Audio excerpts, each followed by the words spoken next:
Palavras de Esperança, à sexta-feira às 10h30 e ao domingo às 10h. Um novo espaço de comentário litúrgico na Rádio Boa Nova. Olá, muito bom dia, sejam bem-vindos a mais um programa Palavras de Esperança na Rádio Boa Nova nesta sexta-feira, um programa que repomos também no domingo às 10 da manhã. Nesta edição do programa Palavras de Esperança vamos olhar para o 26º domingo do Tempo Comum, ano A, mas agora é a altura de saudar o Sr. Padre António Loureiro, que já se juntou aqui a nós na Rádio Boa Nova. Sr. Padre, bom dia, seja bem-vindo ao nosso programa. Muito bom dia, Liliana, muito bom dia a todos os nossos ouvintes. É com imensa alegria que hoje nos encontramos de novo para poder refletir sobre a liturgia deste domingo e sobre também algumas realidades da vida da Igreja.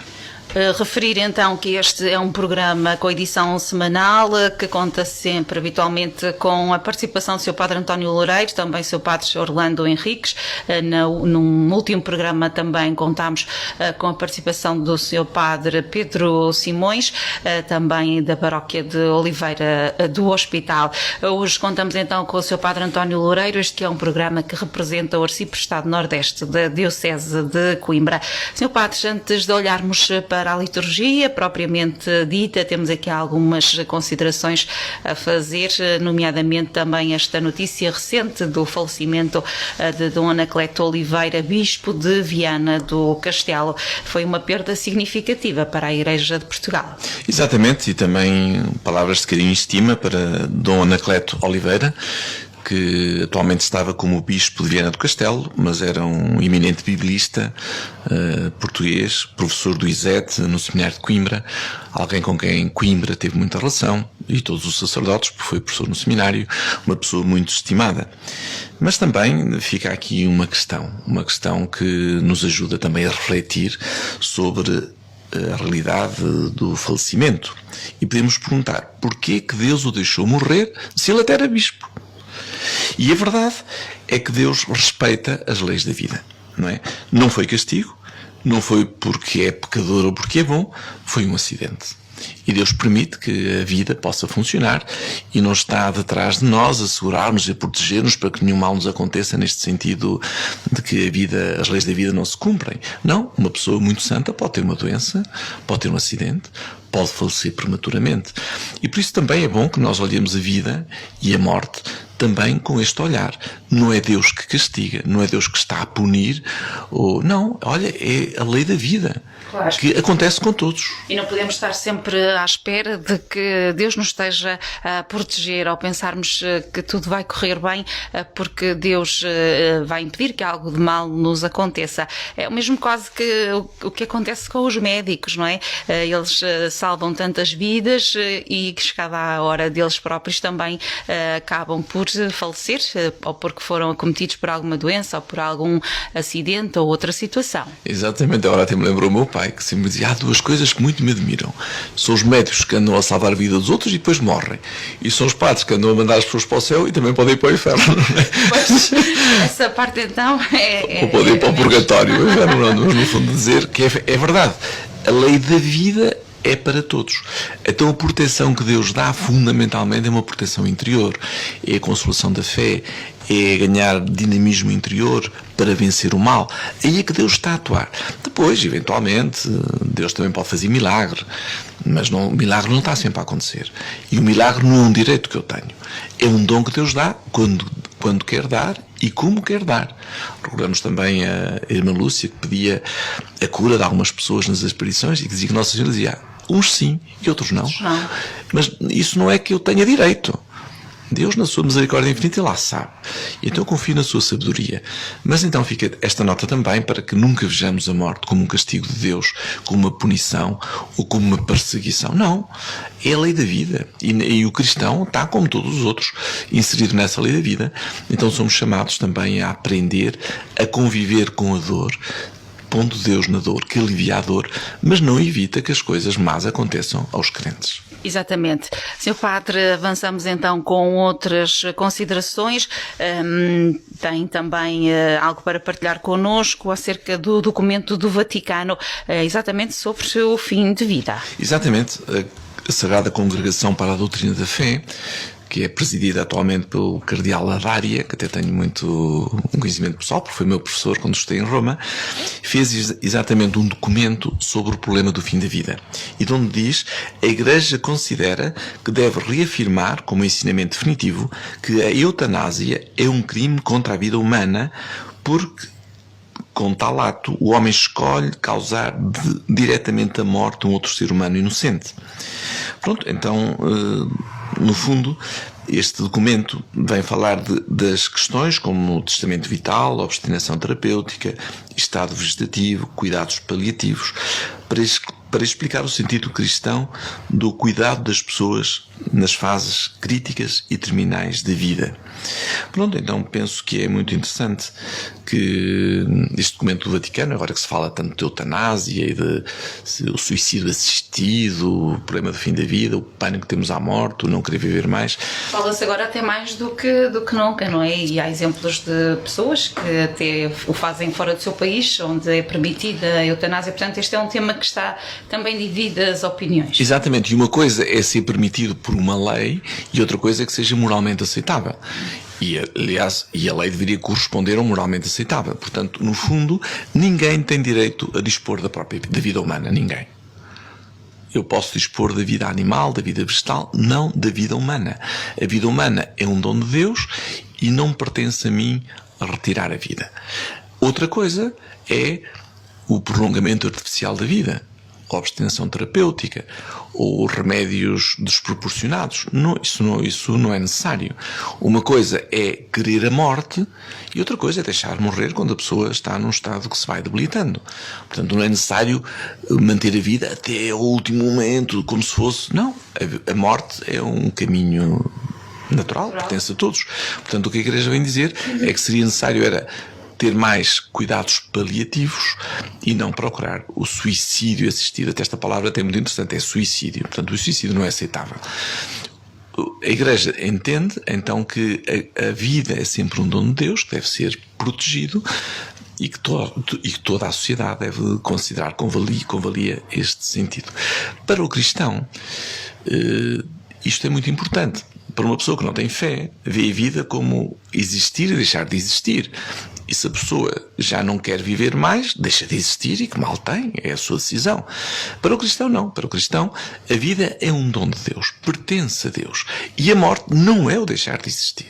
A morte é um novo nascimento para a vida eterna. Aliás, há um quadro muito interessante, que é o enterro do Conde de Orgaz, de El Greco, que foi feito no final do século XVI, um quadro que até já tive a oportunidade de ver, porque está na igreja de São Tomé, em Toledo, em que ele retrata justamente a morte como um novo nascimento. Está este conde, que foi também uma personagem importante de Toledo na recristianização depois da época muçulmana, e então esta pessoa venerada fez este quadro em que aparece a pessoa defunta e depois a sua alma como que a nascer para o céu, como se fosse um parto para a vida eterna. Este é o conceito da morte cristã. Isto é um quadro do século XVI. Hoje temos que afirmar a mesmíssima fé. É a mesma fé. Morrer não é desaparecer. É nascer a uma nova vida, que é a vida eterna. Se quisermos um exemplo biológico, é como se fosse uma borboleta que constrói o seu casulo, vive no casulo. Mas o casulo não é a sua vida definitiva. O casulo seria a vida terrena. Mas depois há um momento em que deixa de viver no casulo e se transforma em borboleta. E vive de uma maneira mais airosa, até mais bela, com borboletas que andam por todo lado. Assim é a vida humana. Há uma fase primeira, que é a vida terrena, e há uma fase definitiva da verdadeira vida plena, que é a vida eterna. Então, esta transformação do casulo em borboleta é a morte física, mas a vida é a mesma. Esse é um exemplo muito bonito, Sr. Padre. Obrigada por ter partilhado também connosco. Temos que avançar, não é? No nosso programa, ainda antes da liturgia, vamos falar ainda da catequese, porque está para breve o reinício, vai ser já no mês de outubro. Exatamente. Temos todos um bocadinho preocupados com a questão da pandemia, mas como dizemos lá na catequese, a pandemia é um desafio, e um desafio que implica novas soluções e novos caminhos. Então estamos todos com muita vontade de poder retomar a catequese, de algum modo iremos seguindo as normas da escola. Se a escola funciona, a catequese pode funcionar. Às vezes os espaços não são perfeitos, não tem 2 metros de distanciamento, pode não existir 2 metros de distanciamento, na escola também não existe. Já tive conhecimento de uma escola que tinham os 2 alunos em cada carteira, não havia mais lugar, puseram uma fita no meio e aquela fita vale 1,5 metro. Portanto, agora não sejamos mais papistas que o Papa. Se na catequese eu não posso ter 2 metros, posso ter 1 metro, 1,5 metro, o mesmo que na escola. E então, além do distanciamento, há que também ter outros cuidados, como o uso da máscara, não é? E higienização das mãos. Portanto, se todos tivermos esses comportamentos sociais que são os aconselhados, será possível. Exatamente, e a catequese quer ser exemplar nestas medidas, nestas normas. Concretamente, em quem veio ao hospital, até quisemos diferenciar as horas de início, porque é tudo tudo no mesmo local. Então, uns começam às 5h45, outros começam às 6, outros às 6h15, e assim evita-se também o ajuntamento.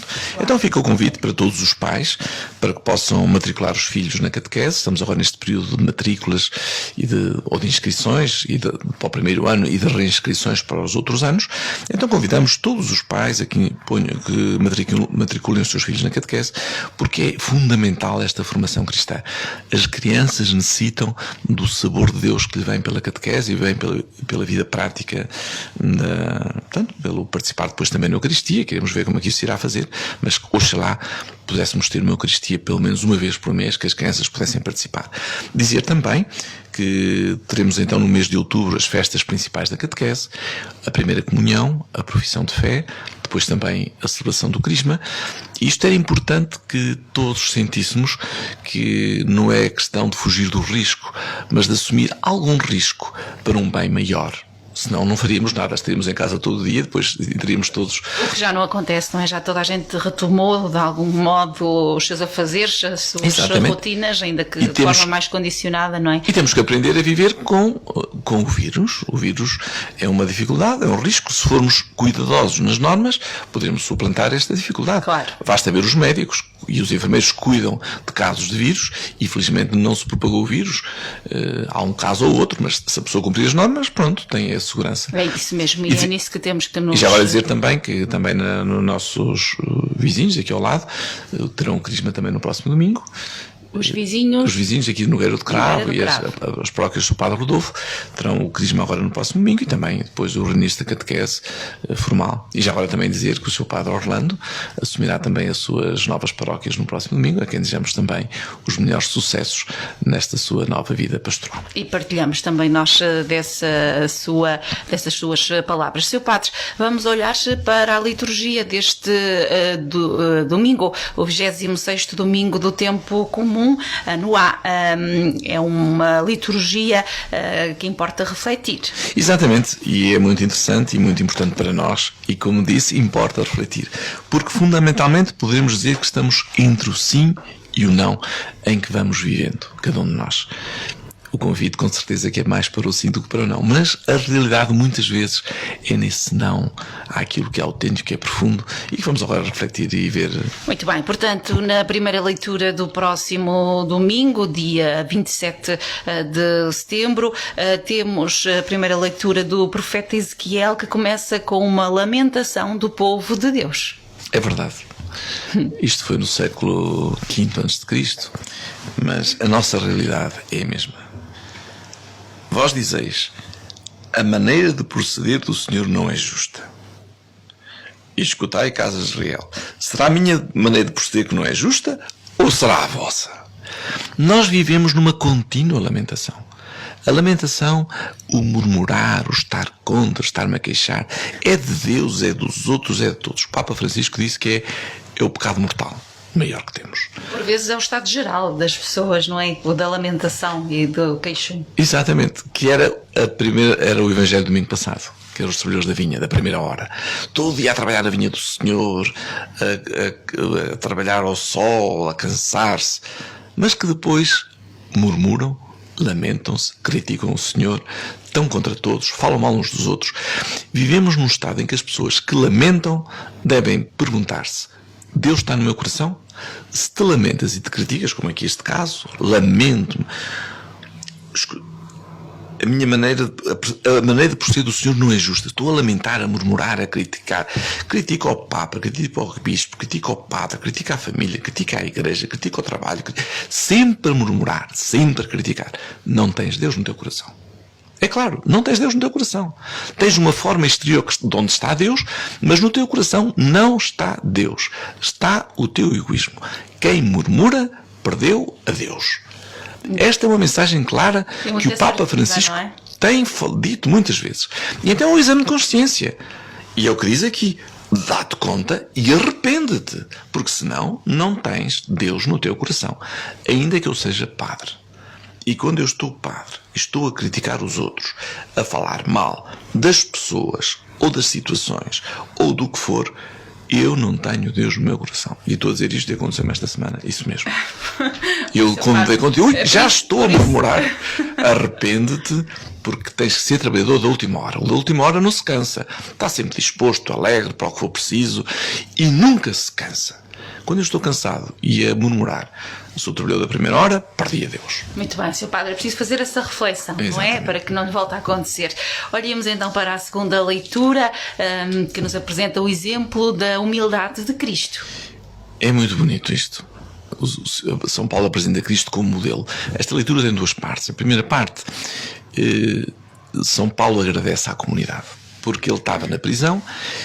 Ele tinha evangelizado a comunidade de Filipos, carta aos Filipenses, e eles fizeram uma coleta e enviaram-lhe para o ajudar. E então ele agradece, muito, muito agradecido. Mas depois diz uma coisa muito, muito, muito bonita. Olha, agradeço o que vocês me deram. No entanto, se quereis mesmo agradar-me, tens que fazer outra coisa. E diz assim: completai a minha alegria, tendo entre vós os mesmos sentimentos e a mesma caridade, numa só alma e num só coração. Não façais nada por rivalidade nem por vanglória, mas com humildade considerai os outros superior a vós mesmos, sem olhar cada um para os vossos interesses, mas para os interesses dos outros. Que coisa tão bonita. E difícil de praticar. Claro, mas São Paulo diz, pessoas, a minha alegria não são as coisas que me dão. Também me ajudam, mas não é a minha alegria. A minha alegria é só se fores uma comunidade unida, sem vanglória, sem uns a criticar os outros, mas mantendo todos um mesmo coração, a unidade, uma mesma meta, considerando os outros superiores aos próprios. Não defendas o teu interesse. Põe-te ao serviço da comunidade e do interesse do outro. É então a que eu experimentarei a verdadeira alegria. E depois diz, olha, estes foram os sentimentos de Cristo, que sendo o Senhor, se fez humilde e o mais pequeno de todos, e foi à cruz por nós, porque nos amou, para nos salvar.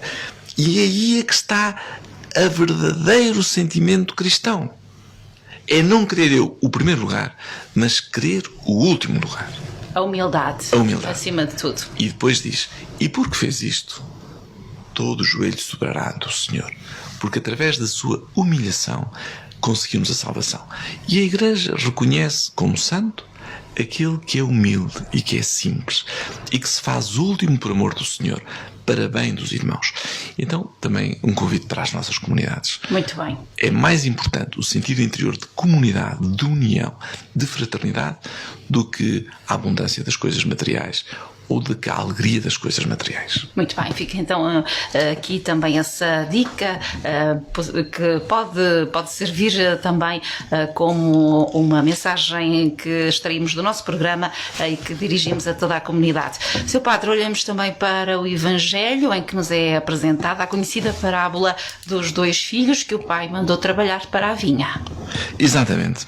Uma parábola dos filhos, temos no tempo das vindimas. Já no domingo passado foi a parábola da vinha, agora os 2 filhos. Então não é um pai com 2 filhos, que não é o pai do filho pródigo, são outra história. Mas o pai diz ao filho: filho, vai trabalhar para a vinha. Ele disse: não quero, vou agora trabalhar para a vinha. Mas depois ficou a pensar: vou. E foi. Depois veio outro filho e disse: filho, vai trabalhar para a vinha. Claro, pai, claro que vou, já vou a caminho. Mas depois não foi. E Jesus pergunta: quem fez a vontade do pai? Porque muitas vezes nós somos prontos a dizer: e depois não fazemos. Mas não somos prontos a fazer. Exatamente. E outras vezes experimentamos que até custa. O padre convidou-me agora para ser catequista. O padre, não, digo-lhe já que não. Mas depois penso, olha, pode contar comigo que eu vou fazer, que eu vou ajudar. É uma atitude muito interessante, porque é o sentir, primeiro, em que eu vejo que há algo que me vai ser difícil e que preferia não fazer, que queria fugir. Mas depois fico a pensar e digo, bem, se realmente é preciso, porquê que eu não poderia colaborar? Porquê que não poderia dar um pouquinho do meu tempo? Eu digo ser catequista, estar no Conselho Económico, estar em alguma coisa, estar em alguma instituição, estar em alguma coisa que é social. A primeira tendência é dizer, não, isto vai-me perturbar, vou-me complicar a vida. Mas depois penso e digo, então olha, até vou e vou-me oferecer como voluntário, porque aqui não há remuneração. Claro. Quando é um trabalho, pronto, já tem o seu pago. Aqui não há remuneração. A remuneração é a experiência, a alegria do amor de Deus. E depois as pessoas até se organizam e conseguem dar resposta a todas as suas tarefas que têm todos os dias. Exatamente. Porque nós, no fundo, temos tempo para aquilo que queremos. Sr. Padre, ir à missa ao domingo, eu não tenho tempo. Não tenho tempo. Mas tenho tempo para ir passear, para ir ao supermercado, para ir ao futebol, ou outra coisa qualquer, ou para estar em casa a ver um filme, ou a ver a telenovela, ou o Big Brother, que temos aqui um concorrente. Não é? Temos tempo para o que a gente quer. Depende daquilo que eu quero. Se eu quero ir à missa ao domingo, eu tenho tempo para ir à missa ao domingo. Tenho tempo. Se eu quero colaborar em algo de fé, se eu quero crescer na minha fé e fazer 15 minutos de meditação da palavra de Deus todos os dias, eu tenho tempo. O problema é que eu não quero. Exatamente. Não quero. E fica aí, de facto, essa ideia de que não é não poder, é mesmo não querer, não é? Pois, exatamente. Então, realmente neste sim e no não, eu diria-lhe outra coisa. Realmente, quando nós estamos com Deus, a nossa primeira tendência é não. Nós nascemos em pecado original. O pecado original puxa-nos para o não a Deus, o não ao amor. Tudo que é exigente, que é amor gratuito, que é um pouquinho de sacrifício pessoal, o espontâneo é não. Nós todos somos pecadores, portanto o pecado leva-me a um não. Por isso é que é tão interessante Nossa Senhora. Nossa Senhora é a mulher do sim. Nossa Senhora é aquela que diz sim a Deus. Maria, preciso de ti para seres mão disto. Mas como é que vai ser? Eu não sei bem. Olha, mas Deus vai atuar em ti.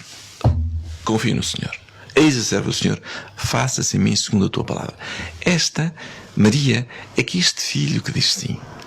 Às vezes pode ser um bocadinho, mas ela sempre diz sim. E então também é um convite para que olhemos para Maria como uma mulher do sim, que nos ajuda a dizer sim. Quando a gente comenta este texto assim biblicamente, sempre há um comentáriozinho interessante. Porquê é que aquele filho que disse que não, pá, filho, vai trabalhar na vinha? Não vou, mas depois foi. Porque entre o falar com o pai e o sair de casa, encontrou-se com a sua mãe.